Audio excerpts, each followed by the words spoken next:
What's up guys? It's Jazz and welcome back to the channel. I know you guys have been waiting for another review. So today we're checking out the Vivo V30 Pro 5G.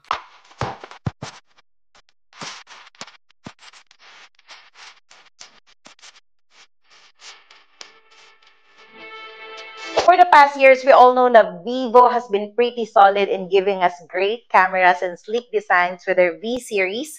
And last year, they're back with the V30. And the best part is there's a Pro version here in the Philippines. I'm sure marami sa inyo ang excited sa camera nito. So stay tuned until the end where I'll talk about the price and kung sulit ba siya. So let's talk about it. Alam ko madalas naririnig natin yung term na best in its class. Pero honestly, this Vivo V30 Pro really deserves that title. This phone is really standing out, especially when it comes to the camera and performance. Let's talk about the design first. As usual, sobrang ganda pa rin ng box ng Vivo compared to the other cellphone brands.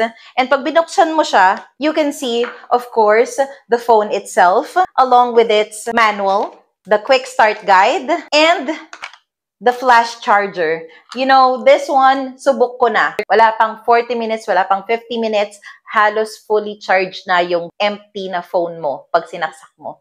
Lastly, of course, meron siyang panandot. Now, let's go right away to the phone itself. I've already put the case. Overall, the design is simple, refreshing. Vivo kept their signature thin profile na 7.5mm lang siya and 188 grams. Magaan siya and slick, hindi masyadong flashy. Plus, IP54 rating siya for splash and dust resistance, which is a nice bonus for a mid-range phone. Parang yung Samsung Galaxy A55, meron ganito din. So, one thing to mention, though its speaker, the V30 Pro has only one speaker at the bottom. Malakas naman siya, pero don't expect anything super immersive, especially if you're gaming. But honestly, most people use earphones naman, so okay lang. Now, let's talk about the camera, which is the highlight of this phone. Unlike the non-Pro, the V30 Pro has three cameras. The front camera is 50MP, and sa likod, you get 50MP main camera with Vivo's Bionic Spectrum Tech, which improves the color accuracy and clarity, and it's 25% clearer and 15% better in color reproduction. So the ultra-wide and telephoto lenses are also 50MP. So marami kang options when shooting. Unlike the Vivo V29, the V30 Pro has a larger and softer square flash under the camera module. So this one. And it adjusts based on the lighting around you. Plus, meron na siyang Zeiss partnership. Kasi yung V30 wala. Yung V30 Pro, meron na siyang Zeiss partnership, which makes a huge difference sa results. The main camera gives you a clear, more detailed photos with accurate colors, and you can choose between Zeiss Natural or Vivid Texture. Mostly, I've been using the Zeiss Natural. So the telephoto lens offers ×2 optical zoom, which looks great without losing quality. I wish sana ×3 na lang, no? Pero still, impressive pa din. You can choose 4x zoom without sacrificing quality. Ang ganda rin ng portrait mode niya, especially sa ×1 and ×2 optical zoom. Speaking of low light, the 50MP ultra-wide camera performs well, though medyo blurry and soft yung images in darker settings. As for the front camera, it's 50MP, which is a huge upgrade compared to the 32MP on phones in this price range.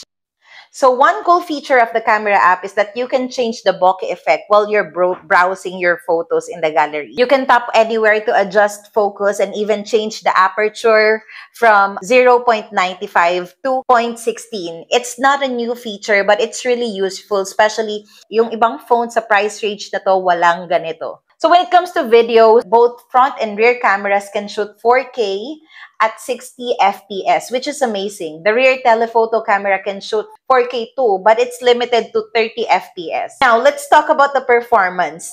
Alam ko, madali lang mag-judge ng performance ng phone based on its specs, but the real test is how it performs in real life. So the V30 Pro uses the 4nm MediaTek Dimensity 8220 processor. Sure, last year pa yung chip, pero solid pa rin yung performance, especially when gaming. thanks to its effective cooling system. Meron din siyang 12GB RAM and 512GB storage. So, okay na okay siya for heavy use. Ito yung pinakamalaking ROM storage na nagkaroon na ka sa phone. So, battery life is great too. The 50,000 milliampere battery lasts almost a whole day. And with its 80 watts fast charging, you don't have to wait too long to fully charge it. Less than 50 minutes lang, fully charged na siya. The display is also pretty solid. The AMOLED screen is bright, vibrant, and the 120Hz refresh rate makes the scrolling super smooth. Vivo claims it to hit 280 nits when streaming HDR content. And in real life, the screen is easy to read even outdoors at lower brightness levels. So for the price, the Vivo V30 Pro is 34,999. It's a bit pricier than some competitors, but it offers features you won't find elsewhere. But actually, right now, sa price nila, last year pa yung price nito, but now, meron ata silang discount sa mga main stores nila na umaabot lang siya for almost 27,000 to 28,000. So you have to check it out. Even sa online, meron din atang mga big discount na ganun. Hindi ka na magsisisi dito kasi it has Zeiss optics, the Aura Light Flash, and autofocus on the main camera is really amazing. Pakita ko lang sa inyo yung Aura Light. 'Di ba? Ang ganda. And the autofocus on the main camera is really amazing. If those things are important to you, then I'd say it's worth the price. Overall, if you have an older Vivo V series, which as for me, I have the Vivo V21e, which is almost 4 years old na, and you're thinking of upgrading, the V30 Pro is a solid choice. But that's it for today's video. I know na medyo mahaba, pero I hope na marami kayong napulot and nakatulungan ko kayong mag-decide sa next decision nyo pagdating nyo sa phone. If bago ka dito sa channel ko, don't forget to hit the subscribe button para lagi kang updated sa mga bagong uploads ko. And wag mo na rin ipagka-eto, hit the like button para matulungan mo kong ma-spread pa itong video na to. So that's it for now. I hope to see you again sa mga susunod kong vlogs, reviews, tutorials, covers, at kung ano-ano pa dito lang sa Just Things. Thank you so much. Bye!